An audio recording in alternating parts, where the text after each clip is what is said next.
मेरा वचन है आपको कि ये जो पानी की समस्या है इसको हम लोग खत्म करके दिखाएंगे और जो भी इसके बीच में आएगा, चाहे वो मंत्री जी हो केंद्र के या राजस्थान सरकार के, उनको हम विधानसभा लोकसभा में जाने लायक नहीं छोड़ेंगे। ये बात याद रखना आप लोग। इससे ये पता लग जाएगा कि हमारा कौन है और आम नॉर्मल कौन है। जो हमारी एक आवाज पे बैठ जाएगा उससे पता लग जाएगा कि वो हम में से एक है। बहुत जल्दी कीजिए, मुश्किल से 20 सेकंड बाकी आप लोगों के पास। ये इधर जो लोग हैं,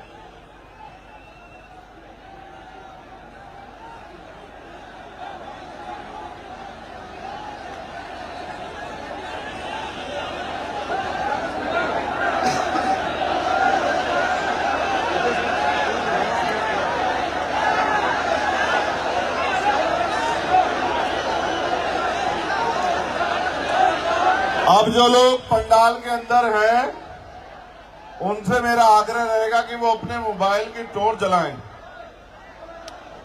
क्योंकि प्रोग्राम तो दिन का था, आते आते रात हो गई तो अब आपको ही रोशनी करनी पड़ेगी।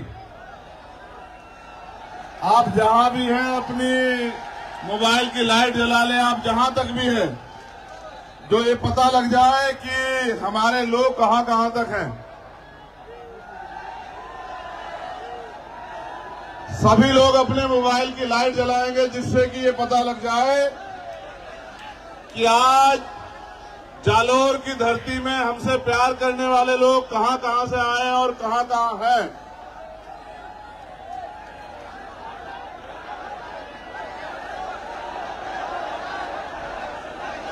चलो शुरू करते हैं। अब इन्हें जला के रखो, ये अच्छा लग रहा है। ऐसा लग रहा है भारत चांद पे नहीं गया, चांद जालोर में आ गया।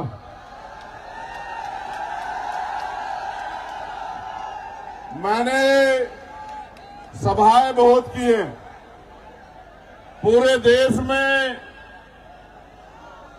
कश्मीर से लेकर कन्याकुमारी बहुत सभाएं की हैं और कई कई लाख लोगों की सभाएं की हैं। लेकिन आज जो जालोर में प्यार आपने दिया है ऐसा कहीं नहीं मिला। बहुत बहुत धन्यवाद जालोर। और इतना प्यार मत दो कि ऐसा ना हो मेरा मन कर जाए जालोर में ही रहने का। और अगर कहीं मेरा मन कर गया जालोर में रहने का तो गैर बराबरी मानने वाले लोगों के लिए अच्छा नहीं होगा। मेरे प्यारे साथियों, सम्मानित बहनों, बच्चियों, माओ, बुजुर्गों, नौजवानों, मैं समय समय पे भारत की धरती पे जन्मे सभी संतों, गुरुओं, महापुरुषों, वीरांगनाओं को नमन करता हूं। और आज संविधान बचाओ यात्रा जो महामानव तथागत बुद्ध की धरती से शुरू हुई और आज जालोर जो सामंतवाद का गढ़ है यहां यात्रा पहुंच चुकी है। यहां उपस्थित जन समूह को मेरी तरफ से जय भीम, जय भीम, जय भीम। आपका प्यार, आपकी हिम्मत एक लड़ने की बहुत मजबूत ताकत देती है। और आप ये जानते हैं कि समय समय पे मैं जालोर, जोधपुर, उदयपुर, पाली आता रहता हूं, लेकिन इस बार जो आने का मुख्य कारण है वो आप लोगों को तैयार करने के लिए है कि आप लोग तैयारी कर लो। और जिस दिन आप मन बना लोगे, तैयारी कर लोगे, मैं जिम्मेदारी के साथ कहता हूं, आपकी एक तैयारी आपके हर एक घर में चंद्रशेखर आजाद पैदा कर देगी। मेरी बात को याद रखना। भारत 15 अगस्त 1947 को आजाद हुआ, लेकिन इस देश के शोषितों को, वंचितों को, कमजोरों को, किसानों को, महिलाओं को अगर असल आजादी मिली तो वो मिली 26 जनवरी 1950 को, जब डॉक्टर बाबा साहब अम्बेडकर के द्वारा लिखा संविधान इस देश में लागू हुआ और भारत के हर एक नागरिक को समता, समानता, बंधुत्व, भाईचारे के साथ रहने का अवसर मिला। लेकिन एक बड़ी ताकत जो आपको मिली संविधान के जरिए, वो थी देश के हर एक बालिग व्यक्ति को वोट।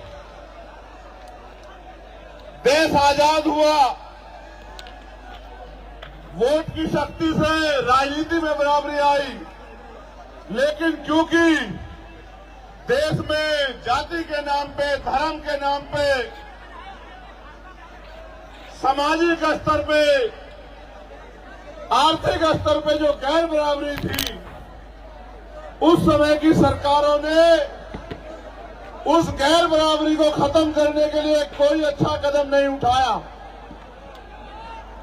धीरे धीरे अमीर अमीर होता गया, गरीब गरीब होता गया और आज ऐसा समय आ गया है कि देश की 90% पूंजी 10% लोगों के हाथ में है और देश के 90% लोग 10% साधनों से अपने जीवन को जी रहे हैं। अभी अभी बिहार में जातिगत जनगणना के आंकड़े सार्वजनिक हुए। वो आंकड़े कहते हैं कि भारत में जो बिहार है, जिसकी अभी अभी जनगणना हुई, वहां 90% आबादी दलित, पिछड़े, आदिवासी और अल्पसंख्यक समुदाय की है।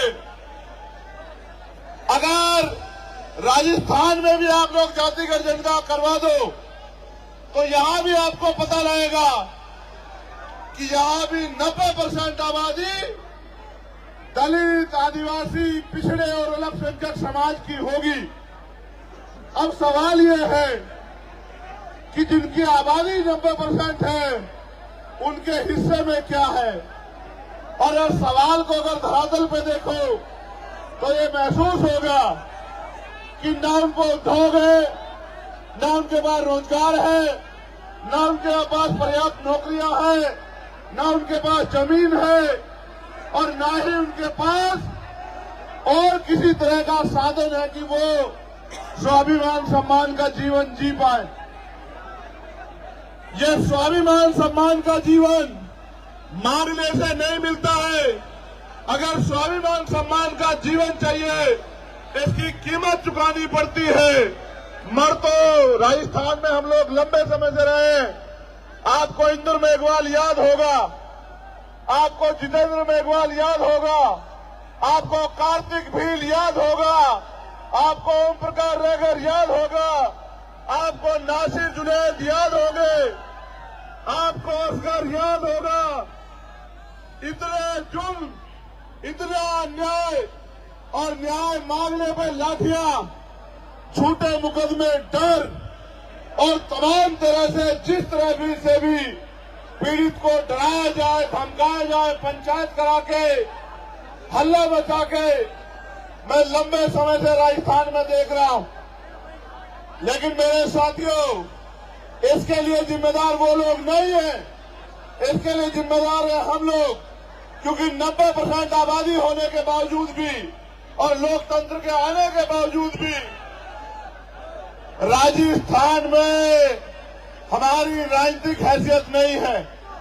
अगर राजस्थान में हम लोग अपनी राजनीतिक हैसियत बना लें तो ना तो हमें अच्छी पढ़ाई के लिए किसी के आगे हाथ फैलाना पड़ेगा, ना रोजगार के लिए किसी के आगे हाथ फैलाना पड़ेगा, ना अपने बच्चों के लिए बड़े बड़े हॉस्टल बनाने के लिए हाथ फैलाना पड़ेगा, ना हॉस्टल में सुविधा देने के लिए हाथ फैलाना पड़ेगा, ना बहन बेटियों की शादी करने के लिए अपनी जमीन गिरवी रखनी पड़ेगी या उधार लेना पड़ेगा, न ही बीमार होने पे इलाज के लिए हमें किसी की तरफ बेबस लाचार निगाहों से देखना पड़ेगा। अगर आप अपनी वोट को जिम्मेदारी से ये तय करके कि अब आप गुलामी नहीं सहना चाहते, अब सामंतवाद की जड़ें काट के समता, समानता, बंधुत्व, भाईचारे पे स्थापित राज आप लोग लाना चाहते हो, तो मैं पूरी जिम्मेदारी से बात कहता हूं कि इस धरती पे जो आने वाला समय है वो सुनहरा होगा। सुनहरा मेरा वादा है आप लोगों से। इसलिए मैं आपसे अपील करने के लिए आया हूं, अगर आप चाहते हो कि फिर किसी जितेंद्र के साथ, इंद्र के साथ, कार्तिक भील के साथ, ओम प्रकाश रैगर के साथ अन्याय ना हो, तो आप अपने पैरों पे खड़े होने के लिए तैयार हो जाओ। जिस तरह से आज हजारों की संख्या में, मैं हजार नहीं कहूंगा, यहाँ की ताकत देख के लग रहा है कि लाखों की संख्या में जिस तरह आप यहाँ आए हैं, अगर आप अपनी वोट को संगठित होकर आजाद समाज पार्टी को दो, तो मैं गारंटी से कहता हूं कि किसी सामंतवादी में इतनी हिम्मत नहीं बचेगी कि वो हमारी बहन बेटियों की तरफ आंख उठा के देख ले, वो हमारे बच्चों की तरफ आंख उठा के देख ले। ये कोई मुश्किल काम नहीं है मेरे लोगों, ये बहुत आसान काम है। आसान इसलिए है कि पहले जब राजतंत्र था तो तलवारें चलती थी, भाले चलते थे, हाथी घोड़ों पे युद्ध होता था। आज लोकतंत्र में सिर्फ ईवीएम का बटन दबाना है। अगर आप अपने अंगूठे को तैयार कर दो और अपने साथियों को भी कह दो कि अंगूठा मजबूत कर लो।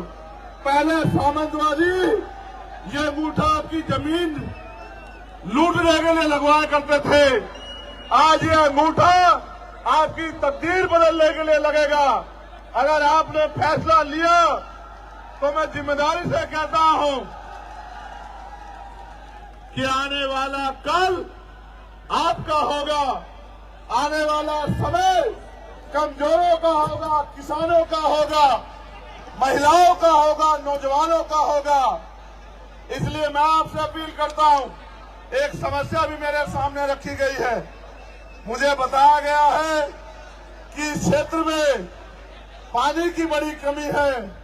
मैं मीडिया के साथियों से कहूंगा कि मेरी बाकी खबर चलाना है ना चलाना, लेकिन मेरी इस बात को जरूर उठाना, क्योंकि ये जन समस्या है और यहाँ के लोग, हर जाति धर्म के लोग इस समस्या से पीड़ित हैं कि सन 1966 में राजस्थान में गुजरात के समझौते से माही बेसिन पर कडाना बांध निर्माण का समझौता हुआ था, जिसमें शर्त रखी गई थी कि सिरोही, जालोर, बाड़मेर के किसानों को खेती के लिए और पीने के लिए 127 टीएमसी पानी दिया जाएगा। कालांतर में बांध का निर्माण हुआ और 132 गांव बांसवाड़ा के डूब गए। 45 किलोमीटर का एरिया राजस्थान का बांध क्षेत्र में चला गया। 2002 में नरेंद्र मोदी ने सुजलाम सुफलाम की कच्ची नहरें 320 किलोमीटर की बना दी और अब पानी नहीं दे रहे, जो हक का पानी मिलता था, जिसका वादा हुआ था 127 टीएमसी पानी का। स्थानीय किसान संगठन ने जब 121 आरटीआई लगाकर उच्च न्यायालय गया तो पता चला 17 जवाई बांध पाली जितना पानी हर वर्ष बरसात में खंबात की खाड़ी के समुद्र में बहकर जा रहा है, लेकिन राजस्थान के पश्चिमी जिले को नहीं दिया जा रहा है। और यहाँ के जो केंद्र के जल शक्ति मंत्री हैं, भैरव सिंह शिखावत वो उसमें रंगा डाल रहे हैं। मैं आपसे वादा करके कहता हूं,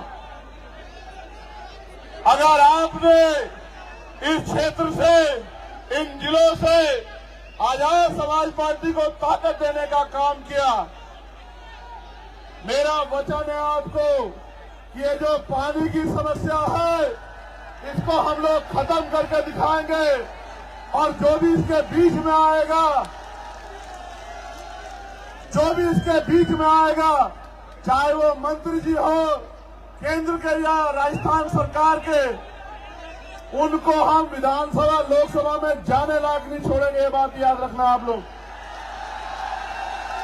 मेरे साथियों, आपका जो गुस्सा मैंने देखा, लेकिन मेरी इस बात पे गौर करो। आपकी सारी समस्याएं एक कागज पे लिख के और लिफाफा पैक करके आप मुझे दे दो और अपनी वोट की ताकत से आजाद समाज पार्टी को ताकतवर बना दो।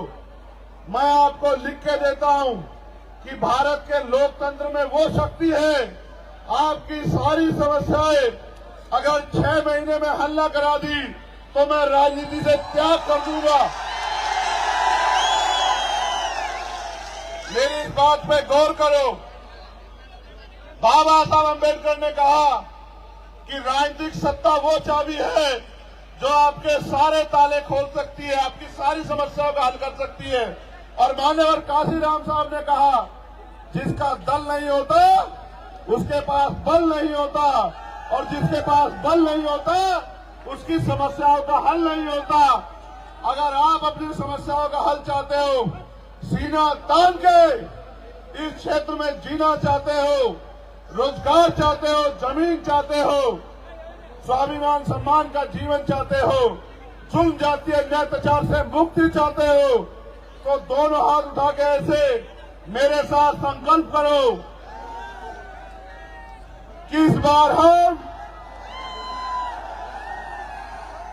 आवाज लगा के संकल्प करो कि इस बार हम आजाद समाज पार्टी को अपने क्षेत्र से जिताकर भेजेंगे, ताकत हिम्मत देके भेजेंगे। आप ये जानते हो, नहीं मेरी बात पे अब गौर करो। क्या कभी कोई ऐसा मसला हुआ जब आप पे आंच उठी और चंद्रशेखर आजाद ने आपकी लड़ाई ना लड़ी हो? पूरी जिम्मेदारी से बताओ मेरे लोगों। आपको पता है, जब मैं जालोर आया 4 बार मुझे यहां से उठा के यहां की सरकार ने दिल्ली भेज दिया, एयरपोर्ट से वापस भेज दिया। 3 बार गाड़ी से लेके गए, 1 बार लेके गए, मैंने उनको वहीं छोड़ा पुलिस के लोगों से, फ्लाइट से बैठा, फिर वापस आ गया।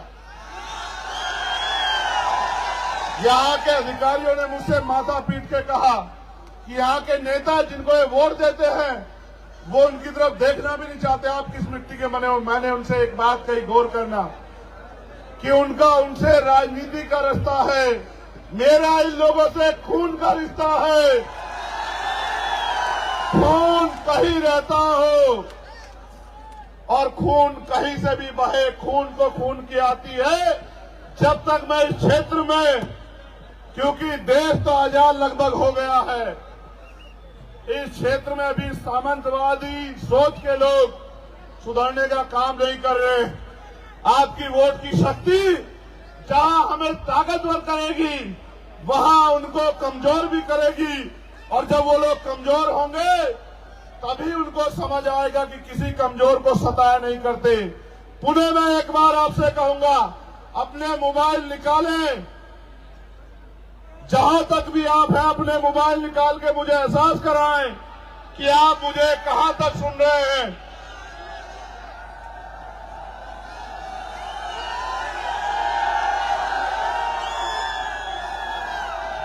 इधर वाले नहीं निकाल रहे मोबाइल, ये हमारे साथ नहीं है क्या?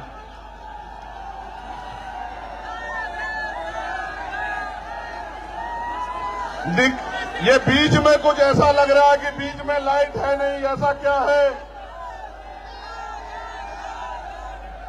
मैं आज के कार्यक्रम के लिए, सबसे मजबूत कार्यक्रम के लिए जालोर की भीम आर्मी, आजाद समाज पार्टी की पूरी टीम को, एक एक कार्यकर्ताओं को बधाई देता हूं। और मुझे विश्वास है कि ये जो रोशनी आज यहाँ जालोर से चली है, इसकी खबर कुछ ही घंटों में जयपुर में बैठे मुख्यमंत्री में भी जाएगी और उसके कुछ ही देर बाद दिल्ली में बैठे प्राइम मिनिस्टर में भी जाएगी। मैं ये वादा नहीं करना चाहता था, लेकिन कह रहा हूं, एक लाइट वहां जल रही है, देखो ऊंचाई पे, वो देखो वहां।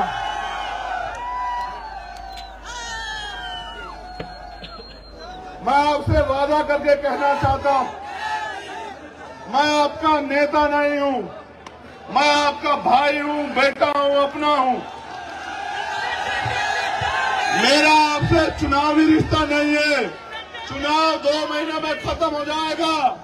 मैं वचन दे के कहता हूं, जब तक मेरे लहू में, मेरे शरीर में लहू का आखिरी कतरा रहेगा, चंद्रशेखर आपके लिए था, आपके लिए है और आपके लिए रहेगा। इस बात को याद रखना। अभी तो मेरे हाथों में कलम की ताकत नहीं है मेरे लोगों। जिस दिन कलम की ताकत मेरे हाथ में होगी, उस दिन देखना आपकी तरफ उठने वाली हर एक को, हर आंख को आपके सम्मान में झुकना पड़ेगा। मेरा वादा है आप लोगों से। अगर आपने विधानसभा चुनाव में मेरी हिम्मत बढ़ाई, तो लोकसभा चुनाव में मैं आपके बीच रहूंगा। मेरा आपसे वादा, इस बात को अब याद रखना। पूरी हिम्मत ताकत से रहूंगा। पुणे, आप सबको बहुत बहुत बधाई। ऐ मेरे गरीबों, कमजोरों, शोषितों, पीड़ितों, एक नया सवेरा आने वाला है। उठो, जागो और अपने भविष्य का फैसला वोट की शक्ति से अपने आप करो। आने वाला कल ऐसी रोशनी आपकी जिंदगी में लेके आएगा, जैसी रोशनी आज आपने मेरे सम्मान में की है। बहुत बहुत धन्यवाद। अगर आप इसी उत्साह में रहोगे तो फिर बात कैसे रखी जाएगी, आप बताओ। आप अगर थोड़ा सा उत्साह थोड़ी देर के लिए कम करोगे और शांत हो जाओगे, तभी बात रखी जाएगी, तभी आप तक हमारी बात आ पाएगी। तो मैं अपने प्यारे भाइयों से, साथियों से आग्रह करूंगा कि वो जहां हैं वहीं बैठ जाएं, क्योंकि अगर वो बैठ जाएंगे तो अपनी बात को रखने में थोड़ा सा आनंद आ जाएगा, और अगर नहीं बैठेंगे तो समझ ही नहीं आएगा। कोई किसी को मत कहो, मैं उनसे खुद आग्रह कर रहा हूं कि वो बैठ जाएं। मैं अपने भाइयों से आग्रह कर रहा हूं कि वो बैठ जाएं।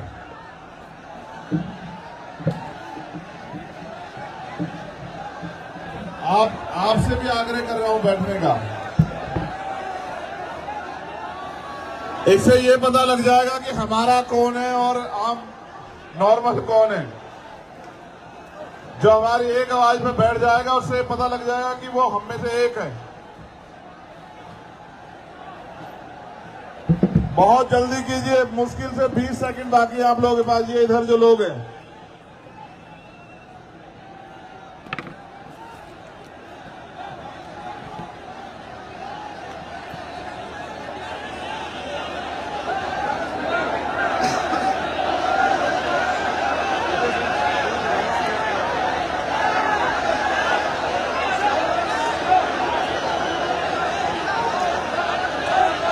अब जो लोग पंडाल के अंदर हैं, उनसे मेरा आग्रह रहेगा कि वो अपने मोबाइल की टॉर्च जलाएं,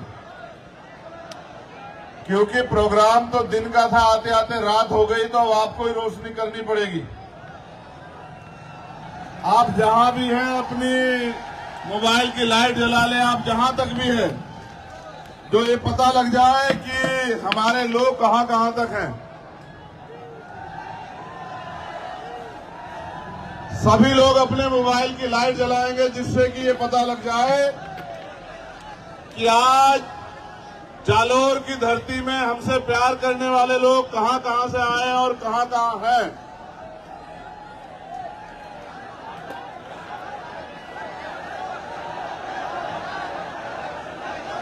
चलो शुरू करते हैं। अभी ने जला के रखो, ये अच्छा लग रहा है। ऐसा लग रहा है भारत चांद पे नहीं गया, चांद जालोर में आ गया।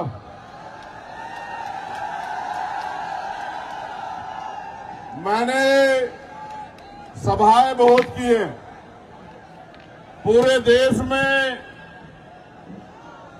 कश्मीर से लेकर कन्याकुमारी बहुत सभाएं की हैं और कई कई लाख लोगों की सभाएं की हैं।